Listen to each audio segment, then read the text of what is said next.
1528 से लेकर 2024 तक की। दिल्ली को जीतने के बाद बाबर के आदेश पर अयोध्या में स्थित राम मंदिर को 1528 में तोड़ दिया गया था।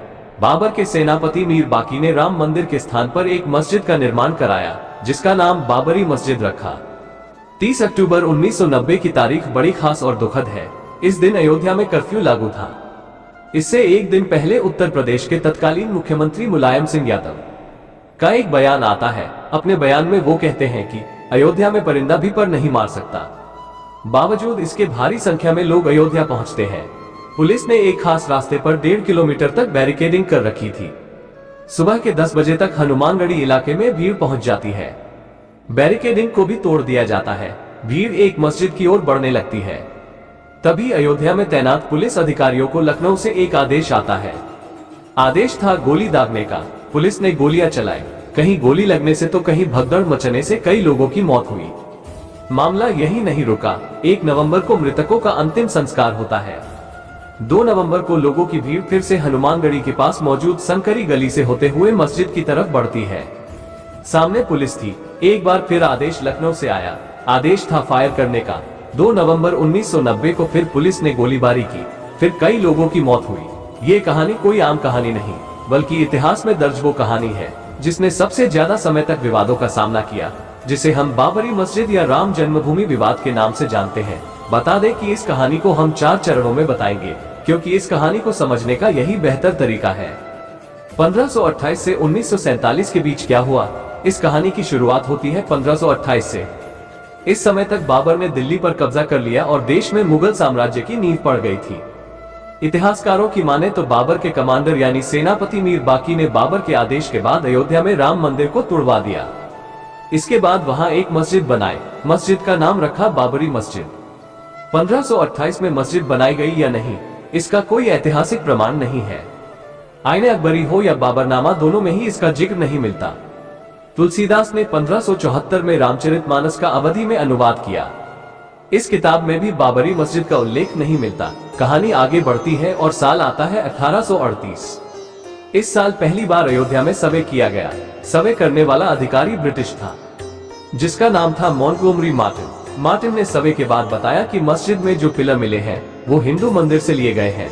बता दें कि 1838 से पहले के 300 वर्षों का कुछ खास इतिहास मौजूद नहीं है, लेकिन ब्रिटिश अधिकारी के सर्वे के बाद अयोध्या में पहली बार साल 1838 में ही बवाल होता है। हिंदू कहते हैं कि जिस स्थान पर बाबरी मस्जिद है वहां पहले भगवान राम का मंदिर हुआ करता था, जिसे बाबर ने तुड़वा दिया और उस पर मस्जिद का निर्माण करवाया। साल 1853 आता है और पहली बार अयोध्या में दंगा होता है। इसके बाद 1857 में हनुमानगढ़ी के महंत ने मस्जिद के आंगन के पूर्वी हिस्से में एक चबूतरा बनाया। इसी चबूतरे को राम चबूतरा कहा गया। इसी स्थान को राम जन्मभूमि भी कहा गया। विवाद बढ़ा तो इसके विरोध में मौलवी मोहम्मद असगर ने जिला मजिस्ट्रेट के सामने अर्जी लगाई। पहली बार साल 1859 में मजिस्ट्रेट के आदेश के बाद मस्जिद में एक दीवार खड़ी कर दी जाती है।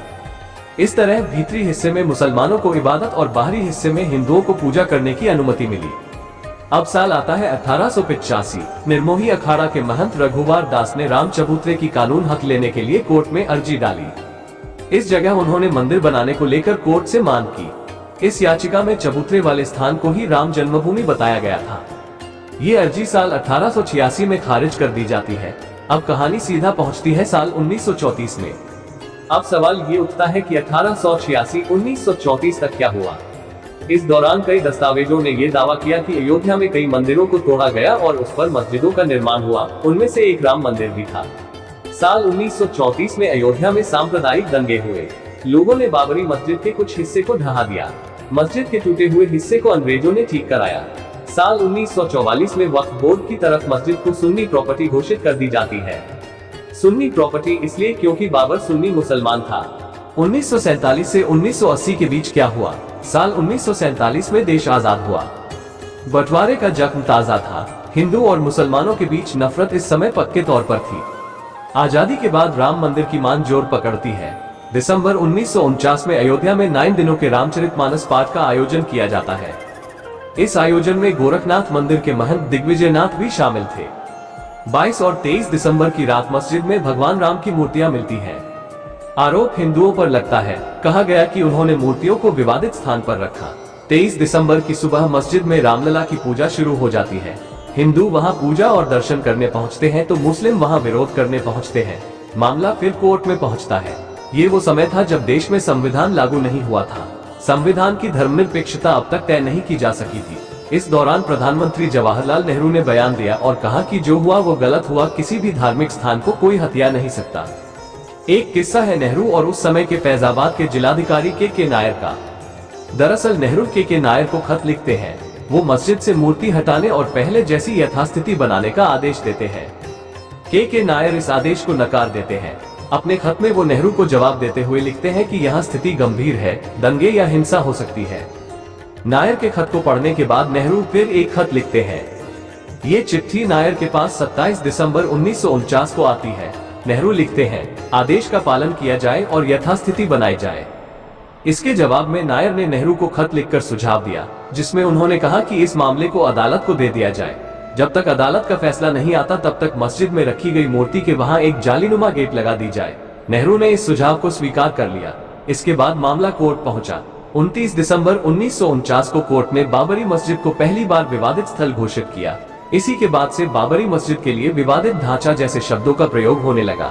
कोर्ट के आदेश के बाद मस्जिद के बाहर ताला लग गया।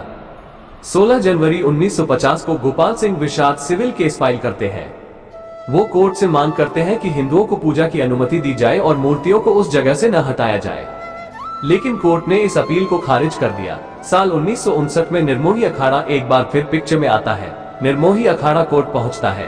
अखाड़े ने इस बार केवल राम चबूतरे की ही नहीं बल्कि पूरे 2.77 एकड़ जमीन का हक कोर्ट से मांगा। इसके 2 साल बाद सुन्नी वक्फ बोर्ड ने भी कोर्ट में केस दायर किया।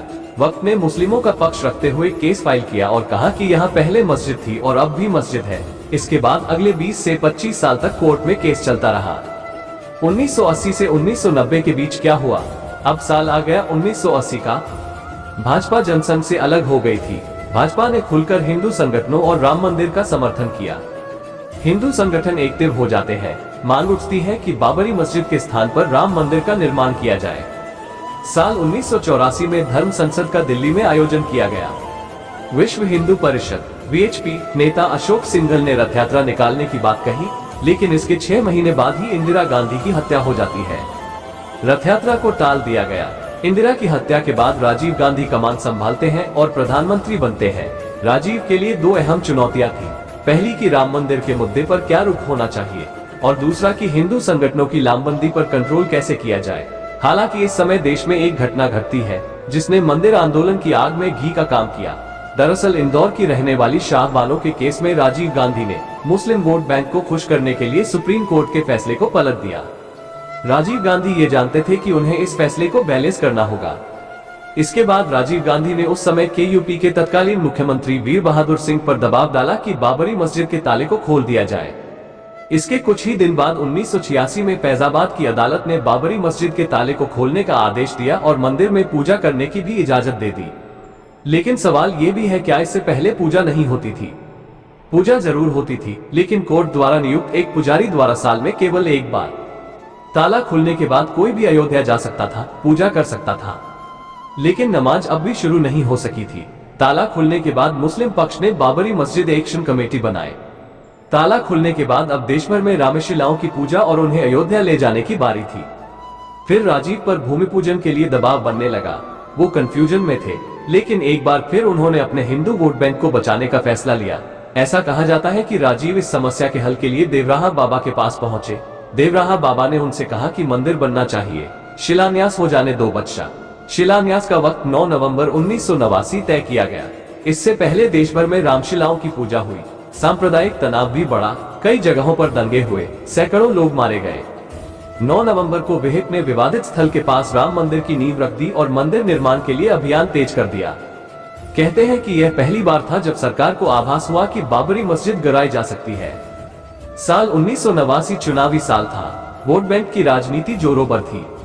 राजीव गांधी ने अयोध्या से ही अपनी चुनावी रैली की शुरू की, लेकिन इसका उन्हें फायदा नहीं हुआ।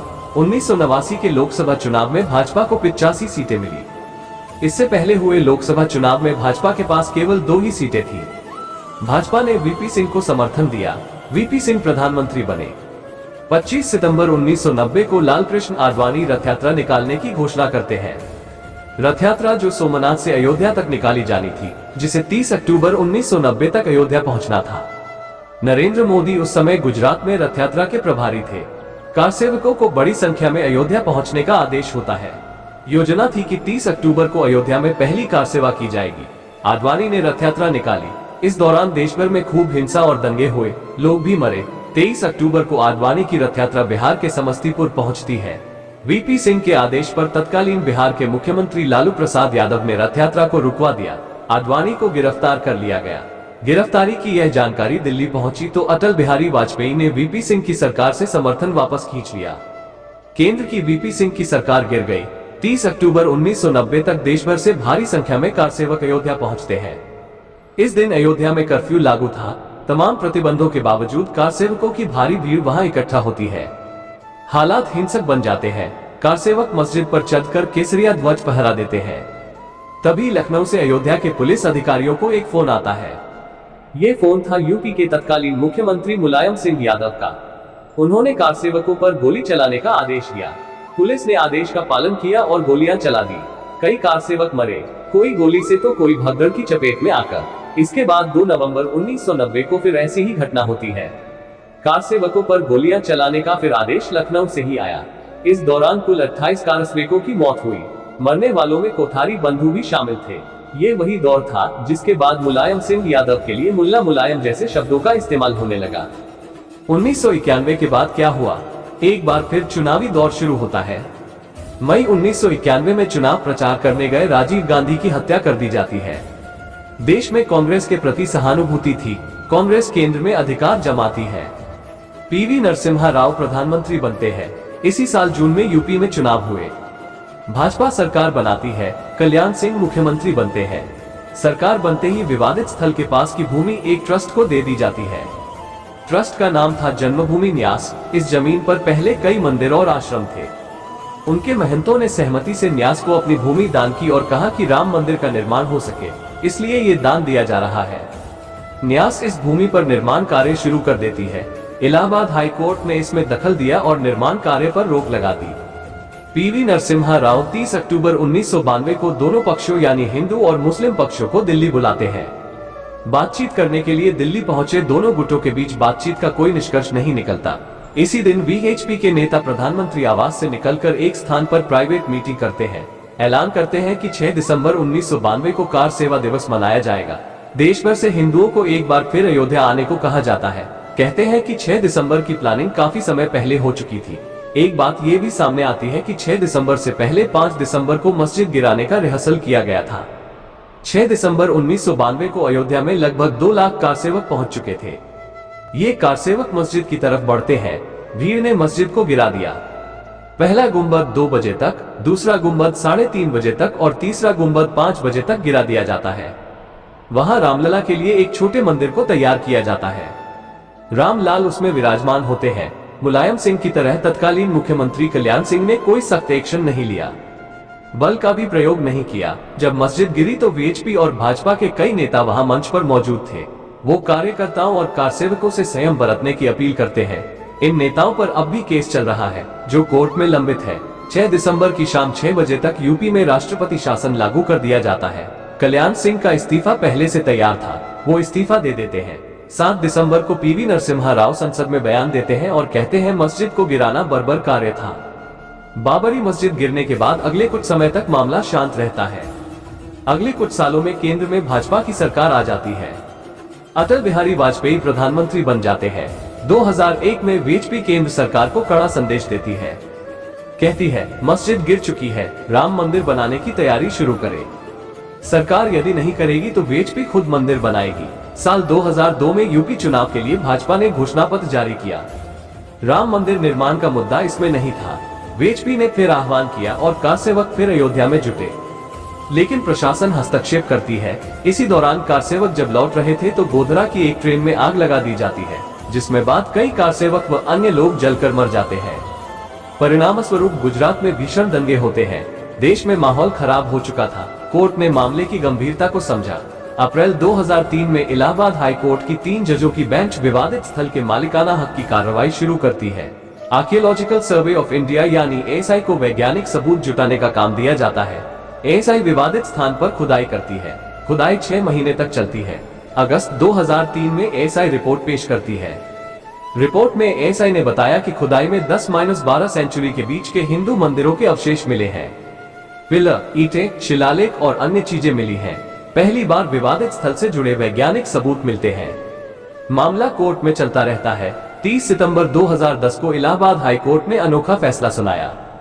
कोर्ट ने 2.77 एकड़ वाली विवादित भूमि को 3 बराबर हिस्सों में बांट दिया। इसमें 1/3 हिस्सा निर्मोही अखाड़ा, 1/3 हिस्सा राम जन्मभूमि न्यास और बाकी 1/3 हिस्सा सुन्नी वक्फ बोर्ड को दिया गया। इस फैसले से तीनों ही नाखुश थे। साल 2011 में पहली बार तीनों ने सुप्रीम कोर्ट का दरवाजा खटखटाया। जनवरी 2019 में अयोध्या केस की सुनवाई के लिए 5 जजों की संवैधानिक पीठ बनाई गई।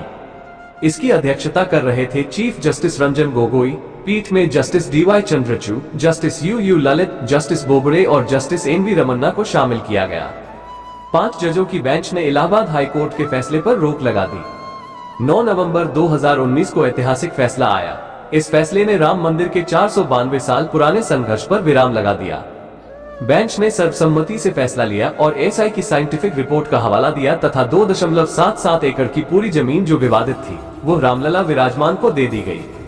सरकार को आदेश हुआ कि राम मंदिर निर्माण के लिए ट्रस्ट बने।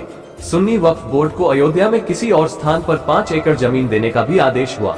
5 फरवरी 2020 को राम जन्मभूमि ट्रस्ट को मंजूरी मिली। 5 अगस्त 2020 को प्रधानमंत्री नरेंद्र मोदी अयोध्या पहुंचते हैं, राम जन्मभूमि का पूजन और शिलान्यास करते हैं। अंत में 22 जनवरी 2024 को रामलला की प्राण प्रतिष्ठा होने वाली है। प्रधानमंत्री नरेंद्र मोदी खुद इस कार्यक्रम में मौजूद रहेंगे। राम जन्मभूमि के संघर्ष की कुछ ऐसी थी 492 साल तक चली कहानी। अब कुछ बयान और तथ्यों पर नजर डालते हैं। इतिहास के पन्नों में एक बात स्पष्ट रूप से दर्ज है कि मुस्लिम, मुगल या कोई अन्य विदेशी आक्रांता रहा हो, जिसने भी भारत पर हमला किया उसने मंदिरों को तुड़वाकर उन स्थानों पर मस्जिदों को निर्माण कराया। डॉक्टर भीमराव अंबेडकर अपनी किताब Pakistan the partition of India में इसका जिक्र करते हैं। इंग्लैंड के ट्रैवलर विलियम फिंच 1611 में अयोध्या में आते हैं।